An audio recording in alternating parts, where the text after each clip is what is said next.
খেতি কৰিয়ে আমি চলি আছোঁ। খেতি বেয়া হ'লে আমি বৰবাদ হৈ যাম। কিবাকে ভাইটিক চাকৰি এটা যোগাৰ কৰি দিব পাৰিলে ঘৰখনলৈ অলপ সুখ আহিলে হয়। সি পঢ়া শুনাটো ভাল, চাকৰি এটা পাব দে। তই চিন্তা নকৰিবি, চাকৰিটো তই পাবি দে। তই কেৱল কষ্ট কৰি যা, কষ্টৰ ফল নিশ্চয় এদিন পাবি।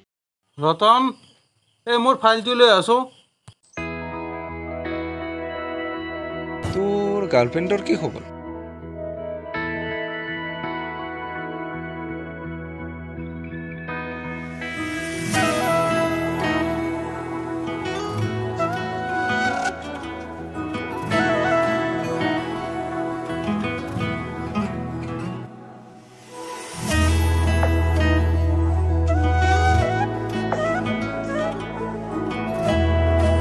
দৰকাৰ হ'লে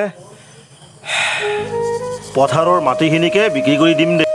সেইখিনি মাটি বিক্ৰী কৰিলে আমি খেতি ক'ত কৰিম?